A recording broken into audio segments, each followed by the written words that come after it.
everybody. How y'all doing? First of all, thank you for staying here to hear me talk. All right. All right. So let me stop. Let me stop. But I'm not going to read verbatim of this. I'm just bringing this as a prop, as an example, because what everybody said before they got on here was like Millie. He was just like, yo, I just wrote stuff down. Brian was like, hey man, I was just drafting stuff in my comic book. So I just got this as a prop, and it's gonna come full circle in a minute, but camera. So anyway, but this right here is a journal that I wrote down in 2023, January 2023, and it's what everybody said that this year was a tough year. Now I'm just in my first season of becoming a full-time artist about a year ago, right? When I was at the opening at Millie's art exhibition, and even then, when I was so close to it, seeing all these artists that I was knowing, I didn't know what I was doing as an artist. I didn't even think of it as a thing, right? So I grew up in East Baltimore, Federal and Bond to be exact, 1600 block of Bond Street. And I'm not gonna say the wide sob stories of what happened, but I'm gonna just say like, yeah, it was crazy in that area. You get what I'm saying? Playing hide and go seek, you get interrupted, you gotta lay on the ground so a bullet won't be inside you. My mother always just said when we was like 9 to 10 years old, she'd be like, a bullet has no name on it. So hey, I don't care what you do, like if it's the ground, you can wash your face. Just make sure you're on that ground when the bullets start flying. You get what I'm saying? So Timberland, right? I just recently did a workshop with Timberland. But my twin sister and I, we grew up not having. So we would make something, the saying, make nothing and make it into something. So back in the day, like, Timberlands was a big thing. And sometimes, right, I was a kid that didn't mind having anything. I just seen a fresh pair of sneakers, and I just cared that, I was like, I don't care if it's a name brand or not. So I had a pair of thin slates. How many of y'all know what thin slates is? Don't raise your hand. I mean, if you, okay, you don't know, right? But thin slates was some fake butters, right? My twin sisters, it was like a big thing that was going on where we would draw on Timberlands. Like everybody was like, no, I got you. You gotta know that I had a pair of Timberlands on. So they would take like a pen and actually like, cover the Timberland sign. But I remember I was on the corner of Federal and Bond, and this guy, he was a drug dealer. He was like, hey, yo, got on them Timbs right there. Yo, son, you got on Timbs? I was like, yeah, I flipped the pants leg up, and I heard him and got out of there, because I didn't want him to know that they were some thin slates, right? But, pretty much creating things was always a thing. My mother always instilled imagination in us. Like comic books, I was always driven to actually read comic books. Didn't actually, had the desire to read, you know what I mean? Because my mother grew up in a single-parent home, so she said, okay, the best thing that I can actually teach my son is something that he likes. Because obviously he's not gonna wanna learn anything, so I gotta give him these comic books. And my mother, she was a big fan of comic books, so I would kinda like flip through the pages and act like I read them just to get another comic book. And she's like, okay, so what happened in page 36? I was like, I don't know. She said, okay, well, I'm gonna take all these comic books away from you, and you need to read that one, So what was funny is that when she would have dreams, and she would like manifest things, and I always look at that thing as like something that I'm like, man, whatever, man, But as I got older, right, in the process of creating, because people forget, and I always say this, people forget, but paper remembers. You get what I'm saying? So you might have not necessarily remembered anything that you wrote down or anything that Brian wrote down, but the thing of it is that it activates something that's a superpower. And I can sit here and share with you all the things that I've created as, Marvel contacted me to do rap gifts. You get what I'm saying? I didn't wear any of my shoes today because I wanted you to see me. And Joe was the very first one who flew me out. Now, not the flow you out that you know about, but he flew me out to come to Boston to speak. And just like you, Jasmine, it was like, yo, my first time, like, got me coming out here to Boston? Okay, I'm gonna just come out here for the trip, just to see Boston, just to see what it is. But I was like, wow, you know what I mean? Like the exposure. Sometimes we need the exposure in order to feel comfortable. I'm gonna tell you something, man. When I was up there speaking, I was scared as I don't know what. I was just rambling, doing X, Y, and Z, and as I continue to get through it, right? Now, within a week from now, Comcast, they contact me to speak. They paying me, I'm not gonna tell you what they're paying me, but they basically paying me to speak. Me working my job at Hopkins, I worked there for 12 years. And I started being burnt out, like how Millie said. I would bring Nick Cannon shoes to work, and not that far from the Nick Cannon commission pieces that I would make, it was mice cages. I was cleaning mice cages out, dumping feces out the cages, and then actually bringing my work to work. That was my thing. I said, I'm gonna bring my work to work because when I go home, I'm burnt out. And then when COVID happened, oh, they were slick. They said, you know what, instead of 8 hours, you're gonna work 12 hours. And then they put me in the first introductory spot where I worked at in 2010 because the robot broke. So it wasn't that they was like trying to punish me, but that's what it felt like. I'm like, I worked hard for 12 years for you to put me in the same spot that I started, and then now I can't bring my work to work. So you mean to tell me when I got all these commission pieces, then I gotta struggle to go on the other side of my corner because I favored actually working harder. Whereas though if it's a conveyor, I'm like, look, dog, we're gonna run it. And as a matter of fact, if you try to hold me up, you know what I do, dog. You know what I do. Why you trying to hold me up, dog? All right, check this out. You take your lunch break. I ain't gonna take my lunch break to 2 o'clock because I gotta get what I gotta do what I gotta do. That burnt me out. So I'm gonna say April 15th. April 15th of 2022. I decided to walk away. I left before the job fired me, and I'm so glad I did. But guess what? It wasn't all bubble gum. It wasn't all bubblicious. Speaking of my age here, right? You know what I mean? How many of y'all know what bubblicious is? Huh? All right. You know what I mean? I'm talking about, yeah, anyway. So I was there, I was in my apartment, and I was just like, yo, like, month, I was like, oh, I'm good. 2 months, I was good, when my account started drying up, and everything under the sun happened, whereas though my funds was depleted. I'm like, Dad, what am I gonna do now, man? So it was one point, and I'm gonna share this story because it was full circle. I decided to commemorate my uncle. You know, he was a big fan of Richard Pryor. Not only a big fan, but he used to open up for Richard Pryor, right? He would open up for Red Fox. Everybody was like, yo, you sure, man? I'm like, nah, yo, the Chitlin circuit. You see how we all walking in here? You see how Jasmine said this is like a renaissance? We are that renaissance. We are the Millies. We are the Jasmines. We are those people. We are Drip Fix. We are those people. We don't think nothing of it. But when we actually are gone, we're like, yo, you knew him? You get what I'm saying? So that's what Richard Pryor. Marvin Gaye was a drummer. Marvin Gaye was actually drumming at the 5th Regiment Armory. My uncle said that, Joey, in order for you to be a musician, you had to actually learn the instrument before you actually get on stage, right? My uncle had an interview at the Reginald F. Lewis Museum, and Alma, who was the director of Lady in the Lake, she basically seen my hashtag, my Uncle Tim, and was excited because she said, tell your uncle he's the one that was responsible of us creating the Lady in the Lake, because we seen his interview of how he was able to be friends with Richard Pryor, Dick Gregory. He passed away October 15th of 2022, and I remember going inside of his apartment, seeing fresh obituaries of Dick Gregory. So everything he said was true. But anyway, I'm gonna say this because when I created the drop, the Richard Pryor drop, everything I create, y'all, like I wish I had time to share with you, but it seemed like it'd be like manifestation things. Things like when I create images, and images and words are powerful, right? So when I'm creating things, I'm like, oh, my uncle like Uncle Tim, my mother used to like, my Uncle Tim like Richard Pryor, my mother like Richard Pryor. All right, I'm gonna create a drop. I created the drop, and I decided to, it was one day I was burnt out, and this is like I said, a month after I was like deciding to leave my job. And I remember I was in my apartment. I mean, I was in tears, y'all. Because I was like, yo, why? Yo, I'm off of work, and I can't do my work. He was one of the ones that got my size art. I only do like 12 pieces, and then I cut them off. I couldn't even do 5, yo. I was just like, yo, it's my off day, and you mean to tell me I can't do my work? Like, what's going on? Spirit told me, yo, just step out the house. Spirit was like, yo, I guarantee if you step out the house, yo, it's gonna be a blessing waiting for you. I don't know why I even heard that. But then I said, okay, I'm gonna step outside the house. Went outside the house, and I'm in my car. I said, okay, what now? I'm out the house now, what's up?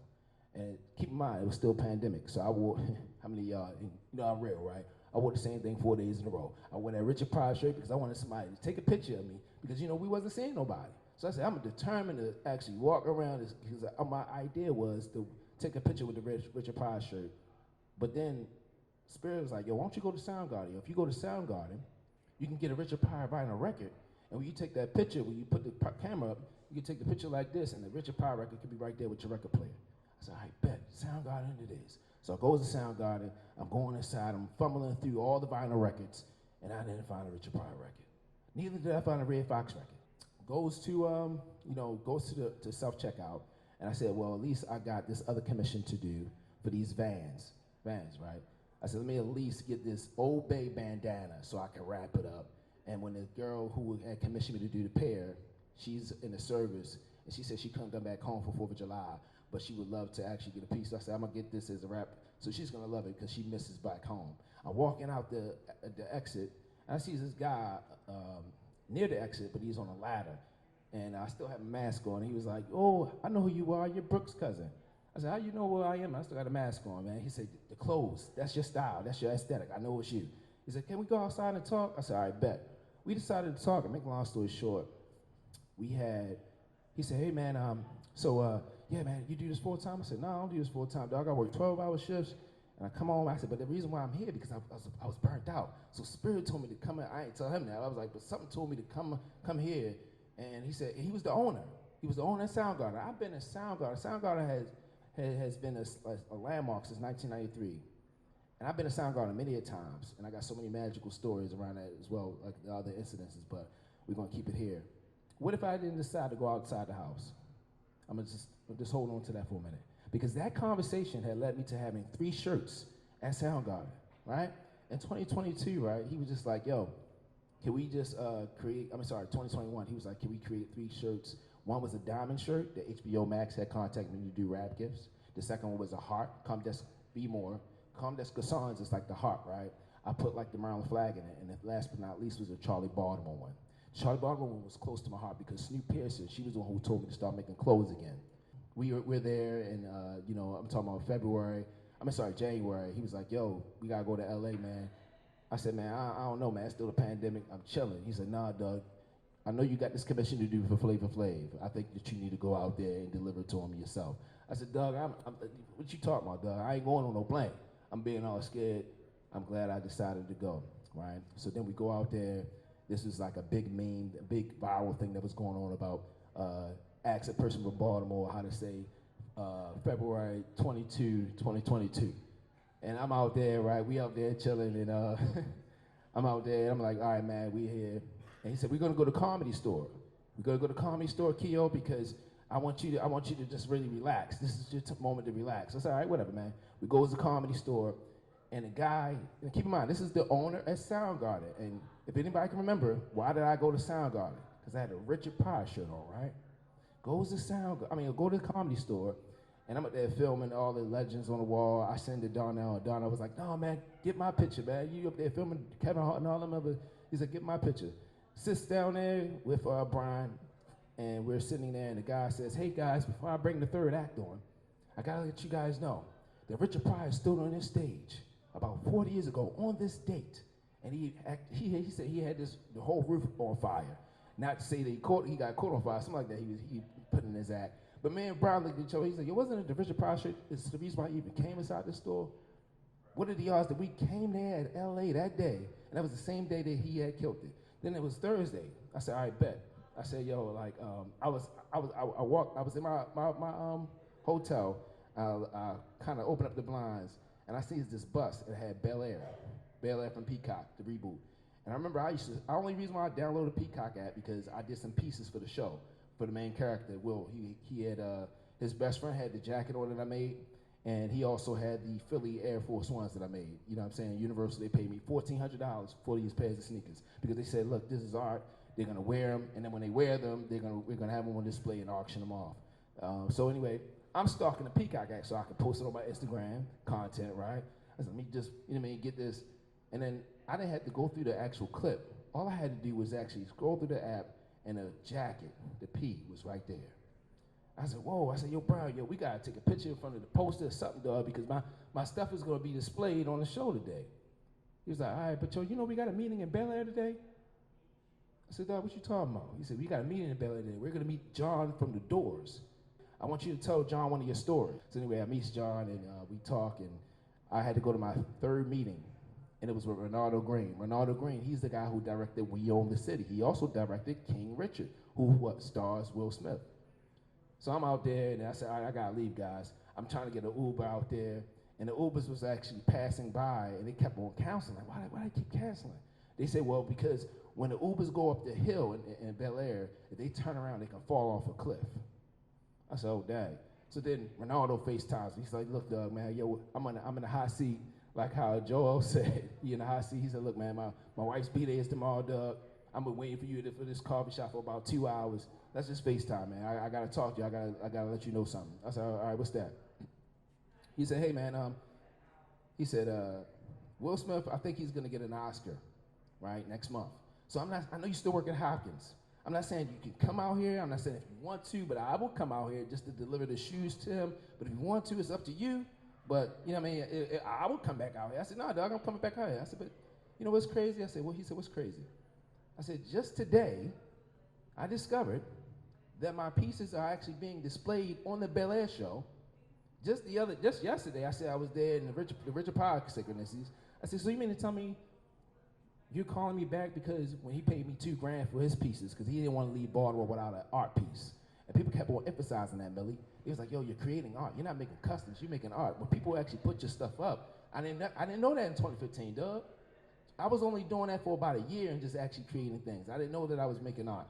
But anyway, he was like, yeah, man, so I want you to come back out here. I'm gonna commission you to make a pair for Will, and you know, let's get in there. I said, yo, you know, the same day that my stuff is being displayed on Bel-Air, you're telling me that I'm about to do something for Will, who also was, you know, the reason was for Bel-Air. So I'm like, yo, I said, what is this, man? He said, it's alignment. When I'm doing what I'm doing, I'm honoring my uncle. I'm honoring the stories. I don't just make stuff for clout. I don't just see something online and I just try to copy it. My uncle, my mother, they put these things in front of me, and all I did was just want to honor them because I don't want to forget. I don't want to forget. People forget, but paper remembers. But this paper that can be written on your heart. They're written on my heart. What I want to say is that, because now with the Timberland thing, them actually giving me and my sister, we was able to collaborate to give kids 30 sneakers, right? 30 shoes.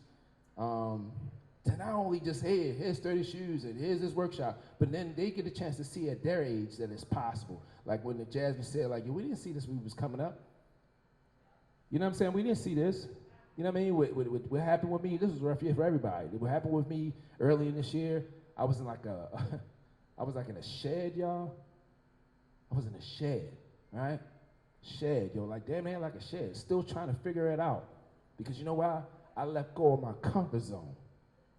I'm so transparent, yo. I can go on and on about sharing with you. I don't mean to pick the phone. People saying all the big production companies I've been able to work with, but they don't know that that's the first. Who can I rub shoulders with? Who can I say, hey man, HBO Max or Showtime? These people will hit me up. How much do you think I should charge? Or when it dries, you get what I'm saying, when it's coming. So things are happening for me now. I'm excited for it. This is miracle territory. I always say that too, because I could not have been here. July, there's 5 people that had attacked me. You know what I'm saying? 2 guns aimed at me. That's why I got this right here. You get what I'm saying? But I said, hey, I can't get mad at those kids that did that. They were teenagers, 5 of them. 4 days later, I went to Morgan State University doing a workshop. Doing tote bags. I had the bandages on, man. I'm like, I don't want to do this, man. I was like, come on, God, you got me out here looking bummy. Like, what's going on? He said, nah, son. Remember, you was that kid too. You was that kid that didn't know what you need to do, or what could you do. But now I need you to be show come as you are. Come right as show them that, like, yo, I'm your brother. I could be your uncle. I could be your cousin. And I'm out here pouring into you. You know what I'm saying? And I keep seeing the kids. I keep seeing the kids. Baltimore small. You get what I'm saying? But I say all that to say art has saved my life. And artpreneurship. That's what this is. It's artpreneurship. You get what I'm saying? And it's full circle. These are my family here. The community here is like how Joel said, it's like no other. And even with that incident happening to me, I still have a love for Baltimore. It's not the place. It's the people. It's been broken for a very long time, and that's the problem. We are always neglecting the very problem, but not trying to figure out in what ways we can fix the problem. We only try to fix the problem when we try to claim ourselves to a city when they're popping, when it's a clout chase. And I don't do that. When I create my art, I create it with my heart. The last 3 letters of heart is art. So yeah, I wear my art on my sleeve. Yeah, I create from the heart. I had a film that got accepted to Sundance in 2014 with Snoop. You know what I'm saying? Didn't come out. But I'm glad it didn't come out, because you know what it would have done to my character? I wouldn't have been able to meet Brian. We work for the same company called Creative Development Studios. Those kids wouldn't have been able to touch or feel or see me. Jasmine just said, yo, we ain't see that when we was coming up. It's still, even though we're prominent, even though we are what we are, it's still a big mass of people that still don't know what's going on in Baltimore. But you got an individual like Joel coming here, he sees the value in the city, he sees the value in the gyms, and it's raw. What I want y'all to know, when y'all walk away from this, is that when you wake up, your mind is easily impressed. When you're trying to fall asleep, your mind is easily impressed. So when I had woke up, I was doing 12 a.m. to 8 a.m. shifts, and I was looking at this Jif peanut butter ad from Ludacris. I was like, yo, this is crazy. I said, yo, I never, as a filmmaker, I was just studying. I was like, yo, Dak, how they do that? He's eating the peanut butter and his braids is unraveling. Yo, that's dope. To the point where I almost missed my time to clock into the spot. I said, oh, snap, I got to hurry and get out of here. So then I leave to go to the job, work the shift, and then 2 days later, I seen this, I was like, yo, how funny, I ran out of peanut butter. So let me go to Harris Teeter, which is not that far from here. Let me go to Harris Teeter so that way I can get some peanut butter. And then as I'm walking inside the peanut butter aisle, I'm laughing to myself. I said, wow, I said, I guess I'm about to be on my Ludacris. That's what I said to myself. I guess I'm about to be on my Ludacris. So then I guess home, I didn't go to sleep immediately. I worked a whole 8-hour shift, didn't go to sleep, and I was editing this video. Shoe City is a shoe company that had just, went out of business. And my friend was like, Akio, you know how you are, yo. When you put something out there in the universe, if you don't bite on it, somebody's gonna do it. So I would do it. I said, man, I said, let me stay up and edit this video. So I'm staying up. You know how you look at your phone, you halfway asleep. I'm editing this video, halfway falling asleep. Finally published it online. I said, okay, well, before I fall asleep, because when you work 12 a.m. to 8 a.m. shifts, it seems like you're the only one that's like, so when you wake up, the world is already done. Like 5 o'clock, 6 o'clock. So I said, let me answer my email. So 12:17, I remember the time. People say, yo, you be knowing dates. 12:17, I look at my email, and it was from the CFG Arena. CFG Arena was like, hey, Akio, we contacted you in January. We know that you want to be able to do arena gifts. They said, but we was wondering if you would be interested in doing a hoodie for Ludacris. That was manifestation. So we got to be careful what we're putting in our minds, whether good or bad. But I wanted to show y'all the power of writing things down and also having people that, as a community, that pushing you. The girl said, yo, I don't see you meeting Spike Lee one day. I see you working with him. So when she said that, I didn't believe it. But guess what? The people around me believed it. You also have to get out your comfort zone.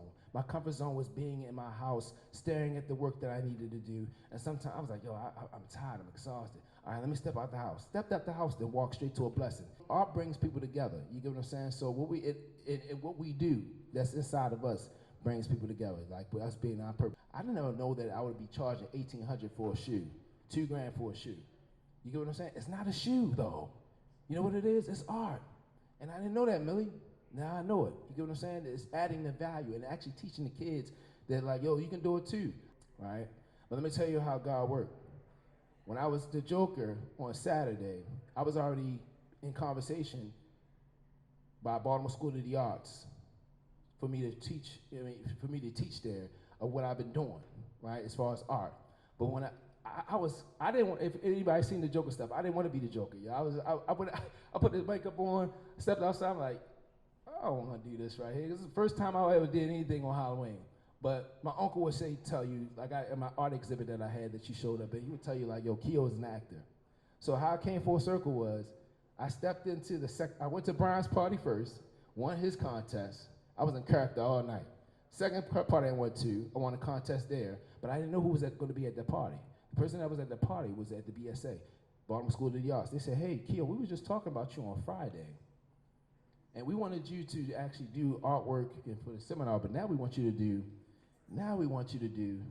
a master class in theater.